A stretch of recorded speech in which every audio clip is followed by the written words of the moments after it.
Welcome back. I told you we had our show divided into segments. This is a particularly important segment for you because it's going to involve the seeds and everything. A lot of the seeds that I planted, which you will be getting a close up of these seeds. And you're going to see how I mix up my soil. Right now, let's look at the soil component. What I do, this is exactly what I do.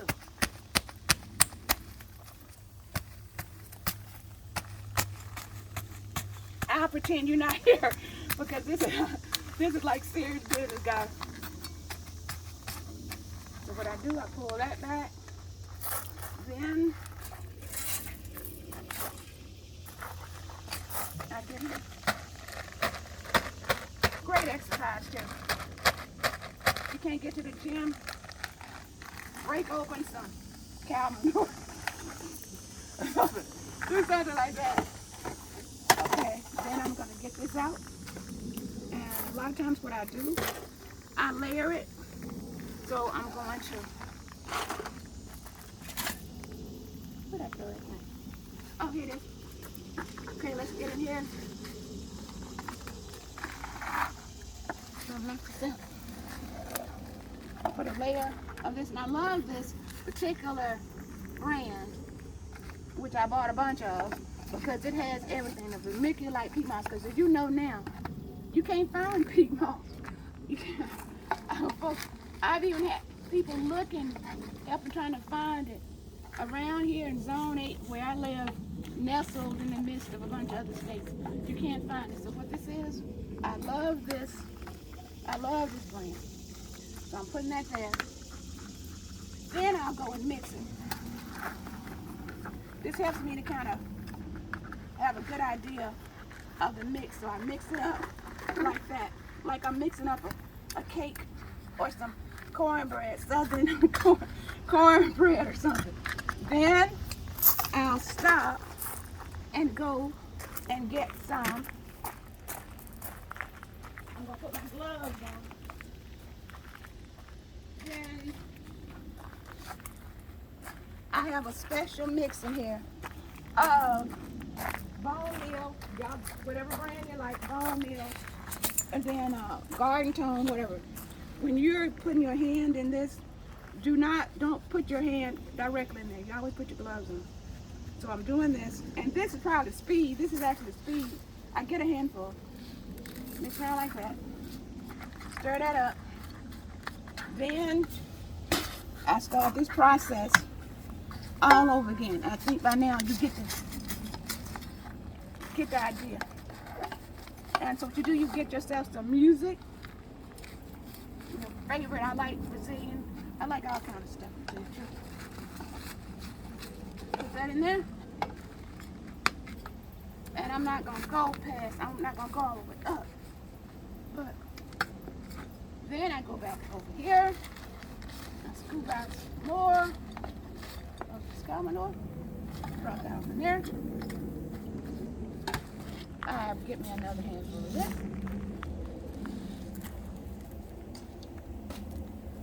Mix that up. Okay, that is the process.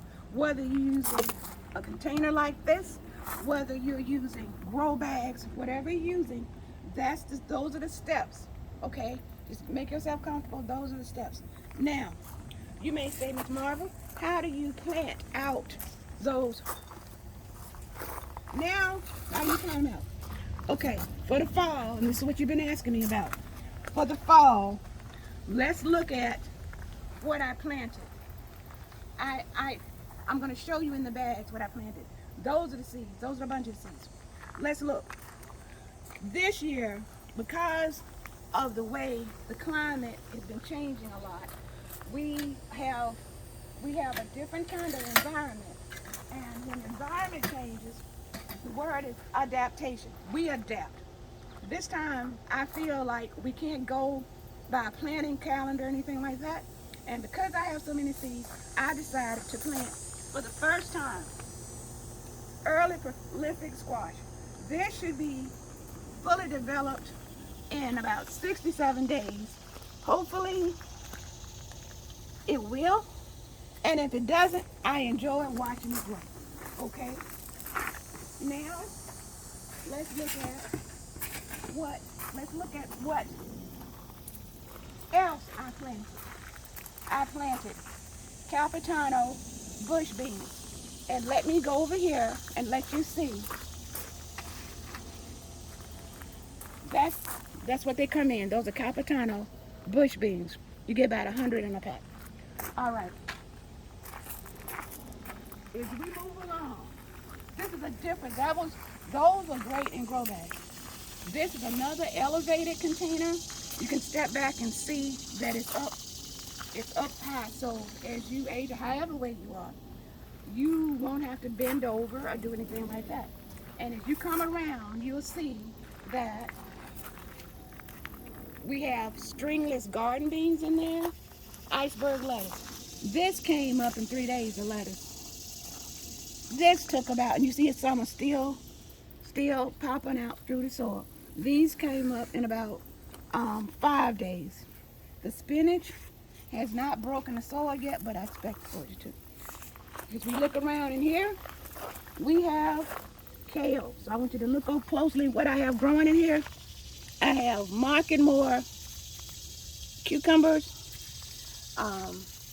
the kale, and so that's mainly 2 things in there. And I do realize that I'm going to have to thin that out.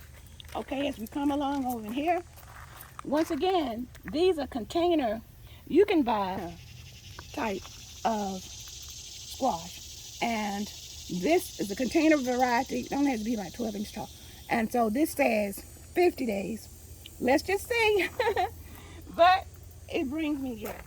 Now, I have some more Capitano bush beans because I love them. They have an excellent flavor. As we come around the corner,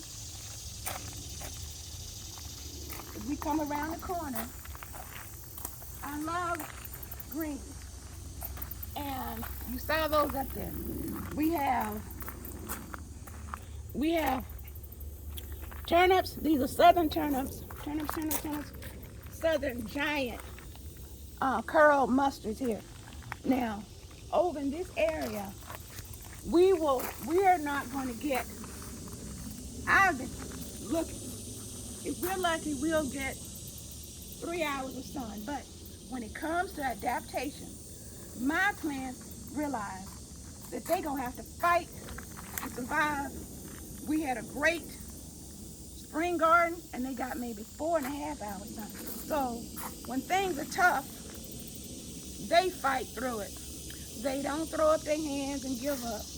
They deal with whatever obstacles that come along, and we've been quite successful.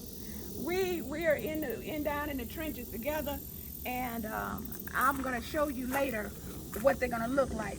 But I'm going to go back around now.